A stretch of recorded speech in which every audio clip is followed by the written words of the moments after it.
Why play Sorcerers? Updated from the last time I made this video. So, you have an AP opener, you want to play a default level 8 comp that is relatively strong in the current meta, or you have an emblem or one of the enabler augments that can make you cap very high with Sorcerers. However, it is often very contested. It is one of the strongest AP lines that doesn't have many conditions in order to play, so often if you have AP items, expect to be contested by other AP item players that are not rerolling. Also, it can be very weak before hitting, because the comp, while being contested, has a very weak front line often, so without upgrades to your backline or your front line to capitalize on explosive damage, you typically might be very weak and lose a lot of rounds on your stage 4. Additionally, it's reliant on high cost units in order to win out. The main win condition for Sorcerers is a 5 cost like many other comps in the meta, so often if you're contested or in a bad spot, it can be very hard to convert that into a very high placement. So, for those of you who are new here, welcome to my channel. Please make sure to like and subscribe if you're somebody who's watched a couple of my videos and they all helped you. Maybe you're somebody that came from the original first Sorc guide that I made a couple weeks ago. Either way, make sure to check that you're subscribed because it does help me out as a small content creator. We reached our 6,000 sub goal, which is really nice, so we're going to try and get to 10,000. That's when we're going to have an RP giveaway. I also have a store that you guys can check out, shop.fenrir'sart, with some links of products below. So, what are Sorcerers? So this is the main difference between last time I made this video. When I made the last video, there was an 8 Sorcerer thing. The comp got reworked a little bit, and I was deciding whether or not I make a new guide or not. But looking at my old guides, that this was one of the guides that I made that really doesn't hold up to the current meta, and I don't want to be misleading if people are just checking out my guides and look at towards like a guide for Sorcerers. I think a lot of the other ones still kind of hold out. Maybe there's a little things here or there that are outdated, but generally, like talking about the comp and how to play it and your general game plan is still similar. With Sorcs, they made this huge change that now there is no longer an 8 Sorc and there's a 6 Sorc, but basically Sorcs gain ability power, and it enters in you can play it in terms of 2, 4, or 6 units, and with 6 units you get the most amount of ability power, and you also reduce damage by 20% for 3 seconds. So it works really well with units that have a bit of AoE, and almost all of these units have AoE or some effect that hits multiple units. So a lot of times when you have 6 Sorc, you see this huge power spike of not only doing a bunch of damage, but also giving your board a little bit of extra survivability because you're able to hit multiple units with your abilities. So when should you play Sorcs? This is one of the big changes. Whenever you think about Sorcs, you really want to have an AP item opener, but generally when you're thinking about Sorcs, you're getting a lot of AP. If you watch my guide on diminishing returns and talk about itemizations, with Sorcs, it was kind of the same as before, but now really important is to have things that multiply your AP. So you want stuff like guard breakers, you want stuff like giant slayers, you want stuff like jewel gauntlet. Basically the idea is that you want items that either give you a crit multiplier or give you a damage amp multiplier to make use of all of that AP. Sorcs is a very explosive board that does a massive amount of damage in a small period of time. It's very burst and front loaded on its damage dealing because it's not a very tanky comp. So what you typically want is you want to make sure that you have prioritization on items that make use of that. I put guard breaker as a picture here with some other AP stuff just to symbolize AP items, but guard breaker is one of like the quote essential items, which we'll talk about a little bit later, because it gives you crit chance as well as it gives you a huge amount of damage amp, and if you can make it so that your abilities crit as well, then guard breaker gets insane value on the comp. So stuff like that is what you should be thinking about. Your items are going to be really important, and we'll talk about it a little bit more later, but you don't want to be angling a Sorc just from having like, you know, a bunch of tiers, a bunch of rods, because if you can't make items to multiply that AP either in the form of crit or damage amp, you'll fall very flat and you'll probably be one of the Sorc players that doesn't make it to the top 4. Additionally, a Sorc emblem is also a great way to play. There's a lot of times where you just get offered a Sorc emblem, and it helps to stabilize you a little bit earlier, as well as gives you some extra options in stabilization with some extra frontline units. So typically a Sorc emblem is also a really good way to stabilize or make your board quite strong. So now let's talk about some late game boards. If we're talking about the Sorc units in general, these are all of them. So typically the Sorc board revolves around like playing around 6 Sorc. There's 7 Sorc units, so you do have the option to pick between the units. Early game, often you're playing around Lux and Zyra. Nami is an emissary unit, which also helps out the Sorc board a lot because the emissary bonus that Nami gives is mana on attacks, which helps them to cast more frequently. So it actually synergizes really well with a board like this that is an AP caster type of board. Your main frontline units are usually Swain or Swain or Vladimir. Vladimir is locked as a frontline unit typically. Swain himself could be a frontline or a backline unit, which we'll talk about a little bit later, but often he ends up being a frontline unit because of lack of frontline options for the Sorc board. And then your main 2 damage dealers typically are going to be Zoe and LeBlanc. Zoe has an effect where she kind of bounces a ball between multiple enemies, so if you can explosively burst and kill some enemies earlier on in the fight, then her attacks become more effective at potentially sniping and deleting backline units. So items on Zoe matter a lot. LeBlanc has a similar effect where she hits multiple units. It's like the nearest units to the one that she's targeting, so a lot of times your placement of LeBlanc can sometimes affect the fight, but LeBlanc basically has a little bit of a damage amplification effect for your entire board, which works really well with the Sorc board, and she also empowers and does this thing where she splits damage between units, and then when one of them dies or takes a bunch of damage, it stockpiles that onto other units. So the combination of Zoe and LeBlanc typically is what you need in order to just delete units and make them absolutely irrelevant. Sorry, that sounded a little bit louder, so I'm just going to make sure it's an adequate volume. Now, your typical default Sorc board is going to look something like this. Typically, you're just going to be playing all the Sorc units. Here I'm playing 6 Sorc. A lot of this board does require Zoe and LeBlanc, which we'll talk about in a second, but going from front to back, if we're talking about our front line, we have our Vladimir. Typically, you're going to try and play Elise because of the Black Rose synergy, and then you're also going to be playing Swain a lot of the times in the front line. Swain and Elise gives you the form swapper synergy that makes them both quite tanky because it gives them durability. Additionally, here I have a Mordekaiser. This spot is usually free and open for many different units, so you can often swap this out with other options, which we will also talk about with some of the other boards. But a lot of times Mordekaiser works really well because later on in the game you can also play like a Cassiopeia to further buff your Black Rose trait or further buff your Scion, and then you also get the Mordekaiser, who himself as a 5 cost does a lot of damage and works really well to capping out this board because he just he tanks a lot. He has a large amount of Omnivamps. A lot of times he works just as good as a frontline unit, and often if you hit something like really late, like a Sorc emblem, he works really well with the extra AP. He's just an all-around good unit that you can typically play just to fill in this extra spot. Now, talking about our backline units, a lot of times like the unit here that I dropped was Lux, but obviously whichever one you have upgraded you can get rid of. Usually you keep Zyra if you're keeping one of the 1-cost Sorcs to play 6 Sorc. The reason you keep Zyra is because she has a little bit of a stun. So the stun mixed with the Elise stun as Elise frontline helps you to stall out the enemy board long enough for your team to do damage. Like I said, as soon as you start killing units, your Zoe becomes more effective and your LeBlanc becomes more effective at targeting key units that matter. So often you want to make use of explosive damage to kill as many units as possible within the first couple seconds of the fight, and then on your second cast you could convert that into an actual win out on the game. Now let's talk about items on these units. So typically when you talk about Sorcs, what you want is either crit chance or like ults critting or damage amp or a mixture of both. So if you read the Sorc trait, it's very front loaded. It's not like some of the other comps where you might have other options. You get a bunch of AP right off rip. So you have a bunch of AP, you don't want to give them more AP. You want to try and give them items that take that AP and convert it into some multiplicative amount of damage once they do their cast, which is where most of the damage is in these AP units. Because you're front load on that damage, a lot of times what I say to do, or what I recommend is that in terms of damage items, you want to have Guardbreaker, Jewel Gauntlet. That's typically what I think is the best build. Jewel Gauntlet makes it so your abilities crit, and it gives you a bunch of critical strike chance. And then Guardbreaker is another crit glove item, so it still gives you some critical strike chance, so it makes it more likely that you're going to get the crit off on your ult, so it builds within the crit build. But additionally, it also gives you damage amp after damaging a shield, and most units they'll always have a shield, so it's very common to proc the extra damage amp Guardbreaker buff. So with this itemization, you get a large amount of crit chance, so you're critting on your ult, and then additionally you get the damage amp, so you're multiplying both of those with the base AP that you have. This Zoe unit absolutely melts boards, and with the large amount of AP and all of this crit, if she gets a lucky crit or targets very lucky enemy carries, a lot of times you're in a good spot to win out the game. So often when you're playing, if you're building your Zoe such as this, a lot of times, like let's just take a Twitch for example, because Twitch is really easy to position against, right? Because he's stuck in his experiment hex.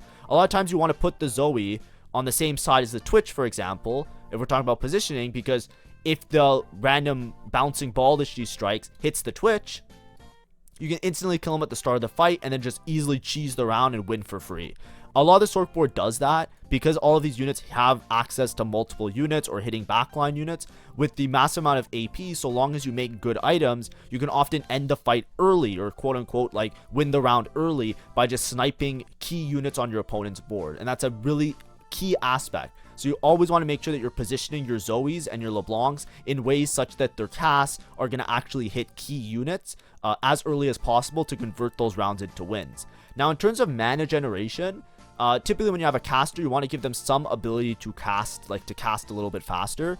Often, a Gwynsu is really good on Zoe. She has such a high mana threshold that often she just makes better use of just stacking that with attack speed. Particularly that's true if you have the Rebel trait active. So you don't necessarily have to build a Gwynsu for the Zoe, but Gwynsu is often a very good item in this line because it's extremely broken on LeBlanc, which we'll talk about later.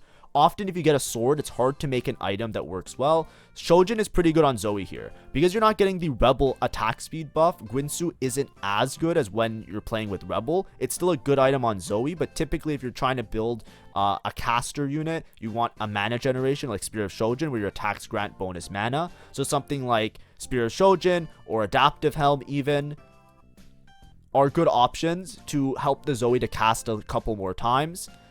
In addition to Gwynsu, which could ramp up and make her attack a lot, but it's not something that you really want to do, but you can put on Zoe until you find your LeBlanc. But we'll just put Shojin here. Typically, Shojin is good on the Zoe in the Sorc build. Now, LeBlanc, she gets mana locked. Now, I don't know if this is something that I had to explain in a different video, but some units, when they cast their ult, they kind of have like a period where they're not gaining mana not gaining mana anymore, and it's called getting mana locked. There were remedies to this. Before it was a much larger issue. Now, like, you get mana refunded. So if you were to generate mana afterward the fact, like, you would get refunded after. That's why if you look at your unit, sometimes it looks like they're not getting mana, then all of a sudden they just burst and they have like a huge amount of mana, and then they cast again and they chain cast. That was like a change that happened a couple sets ago. Either way, the way that LeBlanc's ult works with empowering and doing damage, and the fact that she still has like a little bit of like a mana lock that makes it hard for her to generate mana once she does her first cast, what you end up wanting to do is just build attack speed on her. It's just way more effective than building like a Shojin or any sort of like tier item. You basically don't want any tier items on LeBlanc. You just want to build as many items that grant attack speed as possible. So think Nashor's Tooth, think Giant Slayer, like, you know, if you have a plethora of bows, as many bow items as possible. Red buff is insane. Shiv, Gwynsu is one of the good ones. A lot of times one of LeBlanc's best items is just to give her one Gwynsu. And a lot of it is because, like, if you look at her attacks, like the next 3 attacks deal bonus magic, and then increase by 50% for each enemy killed. So you want her just to attack, get those empowered attacks off. Like, it all synergizes really well. You want this unit to auto attack a lot. It helps them the most, more so than like giving them like Shojin blue buff, those type of things. Of course, whatever your items are, you can make it work, but a lot of times if you're playing towards the Sorc line, Gwynsu is pretty good on Zoe, and it's really good on LeBlanc. So a lot of times when you're playing around Sorcs, you might want to make a Gwynsu early or play around a Gwynsu as one of your generating items. Besides that, you want to give her a lot of times like a guard breaker similar to Zoe. You can build her with full crit.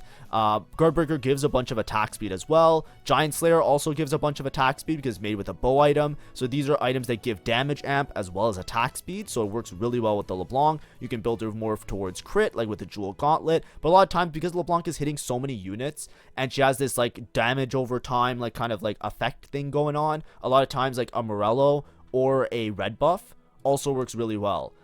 Red buff gives a bunch of attack speed. Morello also gives attack speed. Not that much, but a little bit. But these give anti-heal, which can really greatly apply it on the backline units pretty effectively. So, in general, something like, you know, Gwynsu, this, and Guard Breaker is like a really broken set of items for LeBlanc because you get a bunch of damage amp between the red buff and the Guard Breaker, but then you also get a bunch of attack speed because all 3 of these items grant her attack speed.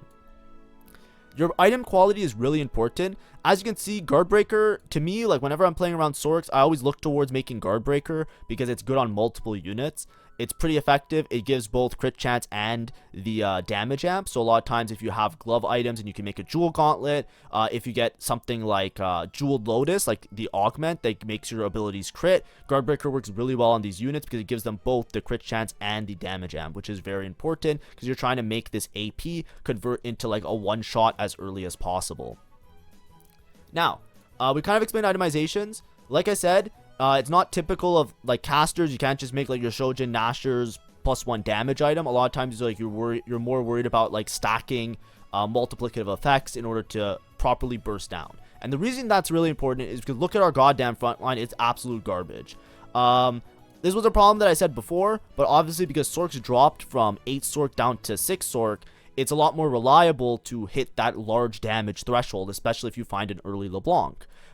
If you still look at your line, there's one big problem here, is that it's very reliant on Elise. So we're going to take Elise and put her to the side and talk about Elise for a second. Elise is good on Sorc board. Elise is good on like Twitch boards. Elise is played on Rebel boards. Elise is played on pretty much every single board because Elise is a bruiser, Elise is a form swapper, and Elise is Black Rose. Black Rose is a very cheap way of making frontline because you get this extra Scion unit. And then being a bruiser and a form swapper, a lot of times Elise can very easily fit into multiple boards. This is by far the most contested forecast in the game for a while now, and it is a unit that you are very reliant on hitting in order to properly stabilize your board. That makes your front line often very weak because Elise is probably going to be 1-star for much of the game. Vladimir, he's not really doing much, let's be honest. So, you know, if you have a Mordekaiser, you have a Mordekaiser. If you have another front line, you have another front line. That's fine, but let's just say this is like variable X. So a lot of times you're stabilizing around Swain. Swain is same as Elise, form swapper with 3 traits. Swain is broken in early game. Swain's broken in mid game. Swain's really good late game as well. Swain is hard to hit. So a lot of times you could easily hit a 2-star Swain, obviously, but you're not going to be reliably getting a 3-star Swain in your games unless you're playing in a lobby where nobody really like knows what's going on, to be honest, right? Swain is one of the most contested 3 costs in the game. So you're playing a board now where you have one of the most contested 4 costs in the game and one of the most contested 3 costs in the game, and these are the 2 units that you're using as the cornerstone of your front line. So in order to stabilize this board well, it's actually okay, like Elise 1, Swain 2. You can actually make this work a lot of the time, or at least bide your time until you can decide how much gold you want to roll, or if you want to level, or stuff like that. You actually have a lot of options because of how much damage you would have if your item quality is good, and that's the key part. Your item quality has to be good. If you don't have good Zoe items, if you don't have like Jewel Gauntlet Guard Breaker, or you don't have like a bunch of damage amp, a bunch of crit chance, if you don't have items that work really well, or like a huge amount of attack speed and you hit a LeBlanc early, if these units aren't doing the damage that they need to do, then your front line being bad will become a problem. However, if you hit the LeBlanc early, or if you have really good items on Zoe, a lot of times you can be stable around this board. But now what we're going to do is we're going to talk about many different variations of these boards that can help you to stabilize in your games because often you're very contested. This is the key aspect that changed. Recently, there was a buff to 3 Rebel. 3 Rebel gets a little bit more HP now. So what you can do is instead of playing a Black Rose to get your cheap Scion as a front line, obviously this is going to be the higher cap version, but what you could also do is you can play around Rebels. When I say play around Rebels, I don't mean play that deep into the Rebel trait. You can still play this as a 6 Sorc board, but a lot of times when I'm playing Sorc, I'll hold on to an extra Irelia. Why am I holding on to Irelia? Because of the inter-sentinel synergy of Irelia and Alawi. Alawi is still a contested unit, but often on your roll down, you can look for extra Alawis. If you hit an Alawi 2-star, you can actually stabilize around this. Rebel's a little bit more stable. It's why Rebel's also getting a little bit more played now.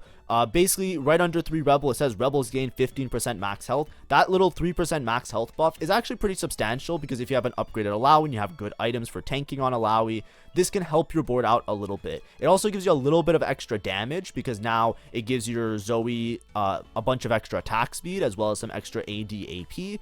But primarily what you're playing it for is the extra attack speed on the Zoe, so you have a little bit more reliable damage. Like, you can cast a little bit faster, right? A Gwinsu build works a little bit better now because of the Rebel buff that you get. And then you could play around this Alawi if you don't find an Elise instead. And you can stabilize your board like this and then decide, okay, maybe I can push levels, get something else. If you don't have a LeBlanc, you have time to stabilize so that you can roll deeper for the LeBlanc, maybe get it off of Carousel. You have time in your mid game to play around this. So always make sure to look for Alawis as well. And you can play this variation now because it's something that recently got a little bit buffed. Additionally, you can also play around Garen. Garen typically you don't play because of the emissary bonus, which we'll talk about emissaries in a second. There is another version of this board that is very strong but very high cap. But a lot of times with emissaries, what ends up happening is you have Nami, which fits your board really nicely. But if you really need to, because you have still 6 Sorc units minus the Nami, if you find the LeBlanc early, or if you're stabilizing around 4 Sorc, you can play a Garen as a frontline unit. If you find the upgraded Garen 2-star, you can often stabilize with a board that looks something like this. This is a little bit more reliant on finding the LeBlanc, so it's obviously not going to be as reliable. But if you find a Garen 2, you can have time to pivot into another board, which is Emissary Sorcs. Now, Emissary Sorcs look something like this. So, Nami is an Emissary unit, and so is Garen, Mbessa, and Tristana. So what you're trying to do here, I'm just going to put them off to the side. This is another variation that you can play with Sorcs. Is that you play Garen, Mbessa, Tristana, Nami as an Emissary core. Emissaries buff your whole board. They're either active as 1 or 4. So you're either playing just Nami, just Garen, or you're playing all of them together.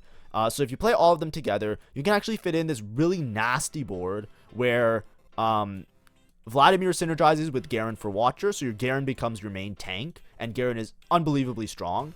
And then you can still play the rest of your core board, just with the added effects of Emissary. Now, if you look at this board, there's one thing that's really important to note, is that there is so many units on this board.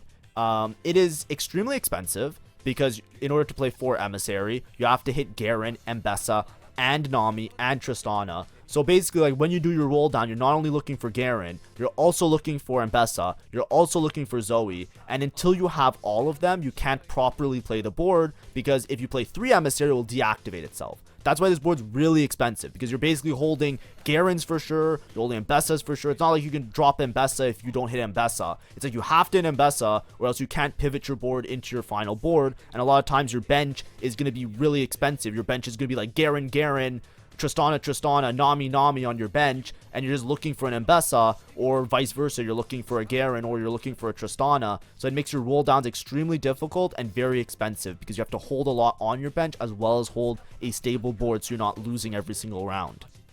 Additionally, this requires 10 units. So a lot of times when you're playing this board, a lot of times you're not capping around 6 Sorc, you're instead capping around 4 Sorc. So I'm just going to drop 2 Sorc units here. I'm going to drop this one, and let's just drop Zoe for now. So let's just say this is your max cap and you have LeBlanc. You can drop Swain, but Swain works really well with like synergies for Elise and having the extra Black Rose. But this is like an idea of a board that you would have on level 8, for example, which is typically when you're rolling. Obviously, LeBlanc could turn into Zoe.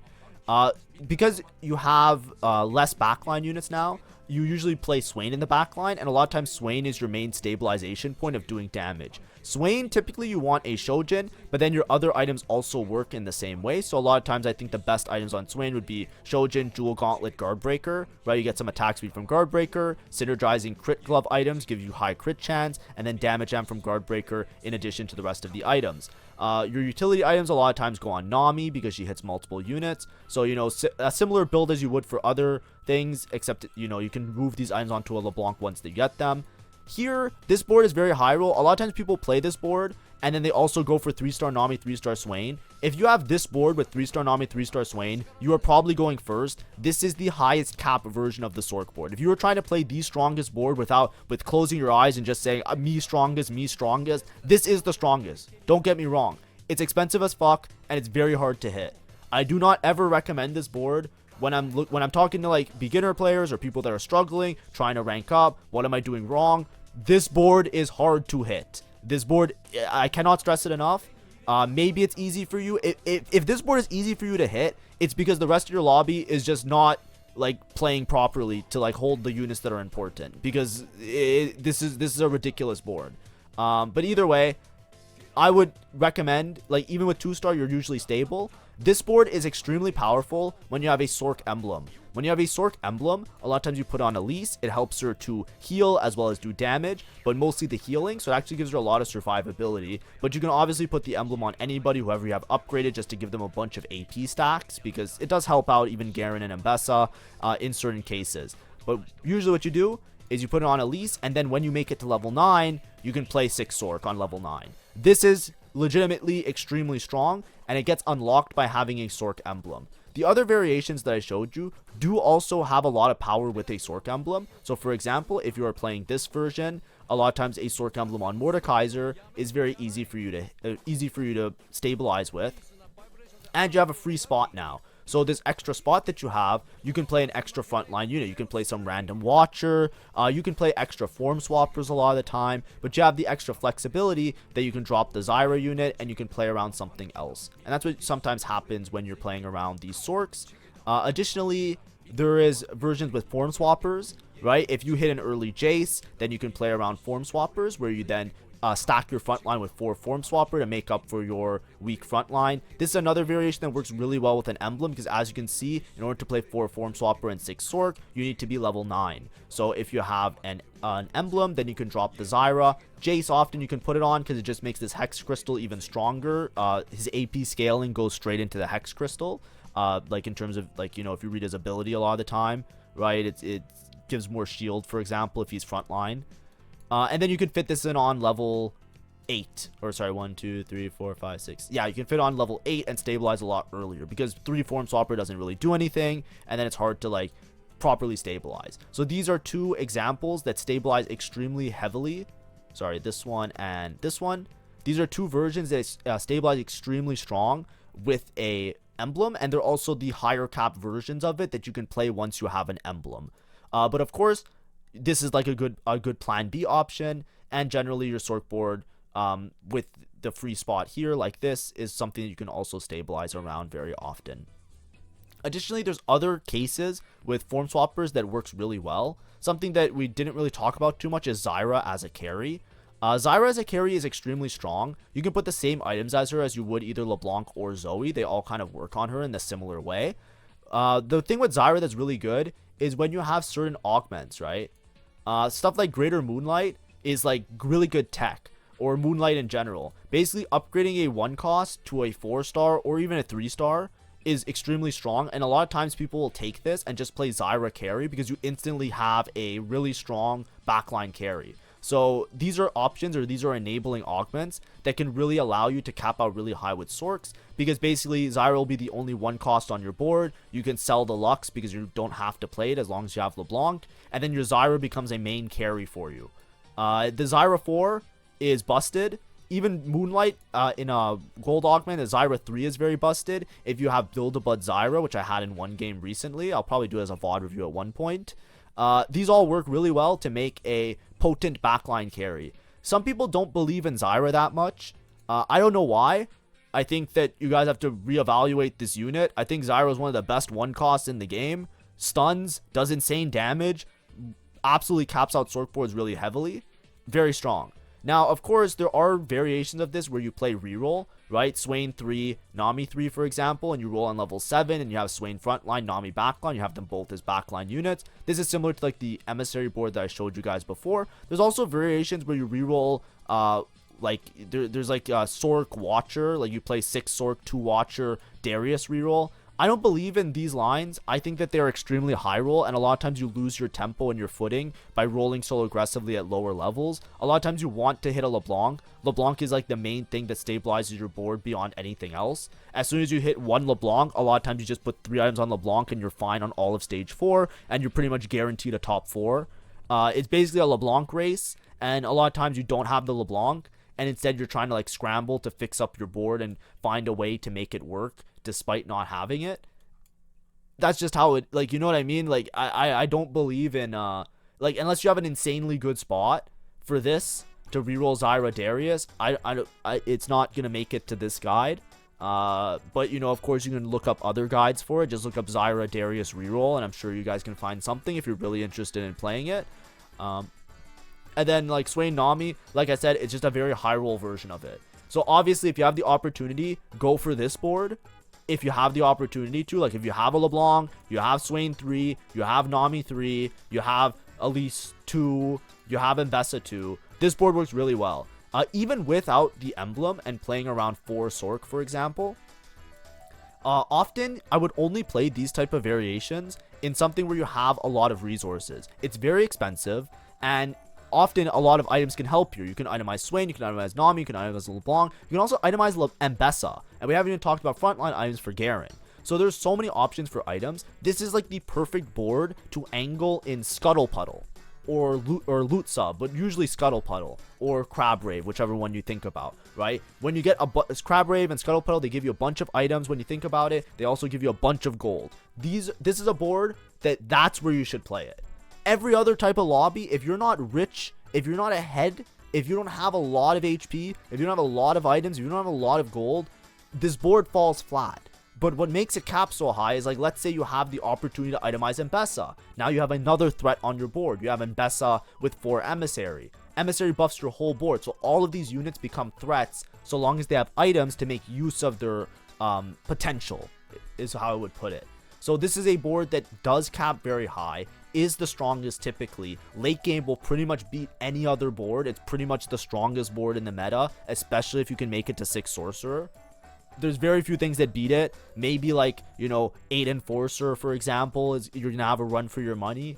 But I'm just trying to point out, right? It's not a matter of don't play the strong board. It's a matter of evaluate your spot and only play this if you know that you have a good chance of hitting it. Because often you can just throw away your placements by not playing around the by not playing around other variations that stabilize you, that still accomplish the same goal of making a strong comp. All of these can top 1. As soon as you get LeBlanc 2, you're pretty much in contention of going first. Even with a LeBlanc 1, you're in contention of going first, depending on how hard your lobby hit.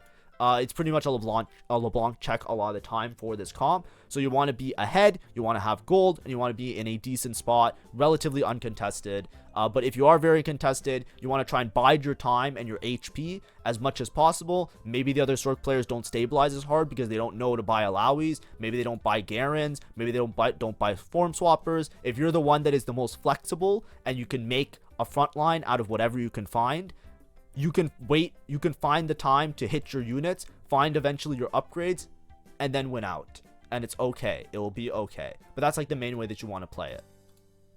In your early game, a lot of times any AP opener can convert into a Sorc spot. Like I said, you really want good combat augments that multiply your AP. So something like Jeweled Lotus, things that give you damage amp. There's the one that does the backline damage amplification. I forget what it's called. Yeah, so the armor I was thinking of, like stuff like Glass Cannon gives you damage amp if you start in the back row. So this is extremely strong. Something like Jeweled Lotus is really strong. Mana Flow gets you some extra casting, but typically you want to just multiply your damage as much as possible. So things like Glass Cannon, all the different styles of it. Things like Jeweled Lotus or Blossoming Lotus are really strong. So those ones are extremely powerful. But anything that you can use to take that AP and convert it into something a lot stronger will help you out a lot in the long run. Typically, you can play around Zyra as a main item holder for much of your game. A Zyra 2 can even carry you with 6 Sorc. Sometimes if you have a Zoe 1 and a Zyra 2, it's actually comparable, the damage that they do sometimes. But obviously, it's matchup dependent because you have a lot more utility with the Zoe to hit the backline units. But typically, like any front line can work. A lot of times you can also play deep into the Sorc trait pretty easily. Boards like an early Nami is very powerful because you just get some extra casts off. And then you can also play like a Watcher with a Swain. Openers like this just give you a lot of AP really fast. The Swain unit is really strong and easy to play around. So a lot of times, like if I'm starting the game out and I have a Swain, it's a really good Sorc spot because the Swain's going to be strong on stage 2. You're going to be strong on stage 3 so long as you find some upgrades. You're going to be ahead of the lobby with a lot of gold to play around with. And then you can easily convert that into some sort of win out condition where you hit like good items and prioritize them. I wouldn't necessarily play this from a loss streak, even though the items are very important. You do have a lot of flexibility with the items. You just want to make sure that you're prioritizing not flat AP or not like very like, you know, utility focused items as much. You want to make sure that you prioritize a good amount of damage first and then make sure that everything else works out as you play the game. So what are your conditions for success? Your conditions, basically, you want to be relatively uncontested. You're looking for LeBlanc. LeBlanc's going to be hard to find. A lot of times your spot is dictated by finding LeBlanc. You know, early LeBlanc, that's a good condition for success. Now, of course, it's not all about early LeBlanc. You can often stabilize without the LeBlanc because you have many different options to stabilize. So you just have to be very prepared for that, if that makes sense. You want to be able to, on the fly, convert different lines and make sure that you are able to structure your board in such a way that it works out. Damage item crit AS items, you want to prioritize your damage items primarily just to make sure that when you actually play your Sorc units, they actually do something. The worst thing that can happen is you're playing around Sorcs, you don't find LeBlanc, you have Zoe 1, she doesn't do enough damage, and you lose every single round, and then you're contested, and you go bot 4. You want to make sure that you're sniping backline, you want to make sure you're doing damage. Also, like, you know, obviously, anti-heal and sundering, or shredding, excuse me, is very important to maximize your total damage. A lot of times with this board, because you're accessing the backline a lot, things like, you know, Shiv is extremely powerful because it's a version of shredding that can hit multiple units, especially backline units. So it works really well on units like Zoe. You can put on a different item holder or LeBlanc. But obviously you have to make these items at one point. It can work out really well because a lot of times you don't necessarily need mana because Zoe is good with Guinsoo. So, you know, Guinsoo, Shiv, like Jewel Gauntlet, could be like a starting item set, and then eventually like you move on to like having like full damage and like full utility and something like that. But obviously you want to make sure that you have the damage. That's the big important thing. Lots of gold and high HP help because obviously you're playing around units. If you're contested especially, this is really bad. If you're uncontested and you're able to play Sorcs, you should have a pretty easy sailing from multiple different spots because it basically is very strong, very explosive damage. There's very few boards that can deal with it because even if a board has an insane front line, like let's say you're going up against somebody. This happened to me one time where I was playing a Sorc mirror matchup and I had a Swain 3-star.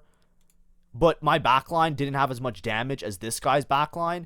This guy still won the fight with a Swain 2 because he just bypasses it. The Zoe bypasses the front line, and the LeBlanc bypasses the front line, and the Nami bypasses the front line, and the Elise stuns the backline. So a lot of times, it doesn't matter how strong their front line is, you can cheese them by killing their backline. Obviously, there's some boards that it has really bad matchups with, like some of the melee boards where the front line is really tanky and they like kill your front line and snipe the back line, obviously. But what I'm trying to say is that so long as you have a lot of damage, a lot of times you can bypass giga tanks, so you have the ability to still, like you have good matchups is what I'm trying to say, right? Like you could find ways to deal with a lot of the backline thing. It has good matchups into a lot of the other meta builds. And then obviously you want lots of sorcerer units because that's going to help you to play out your board. Thank you. Make sure to like and subscribe. This is an updated one. I'm not going to do many updated guides, by the way. I think a lot of the ones that I did still hold, especially for beginners, which is what these are more geared towards. This one I wanted to make a decent update because out of all of the guides that I looked at, this was the one that changed the most from the last time I made it and is really relevant right now, and I'm pretty sure it's going to be relevant until the end of the set because we're getting to that point where the set's going to start entering its competitive phase where there's going to be like regionals, and then at that point there's not going to be any major changes left in the set. So I thought to myself, you know what? We should do an update for this one in particular because a lot of people that maybe either just started or are trying to climb, and I wanted to, you know, especially with the new Rebel changes that happen, I thought it was a good time to show you like the alternate boards because of how much things have adjusted and how many options you have. But anyways, thank you for watching. Have a great day and see ya. Bye-bye.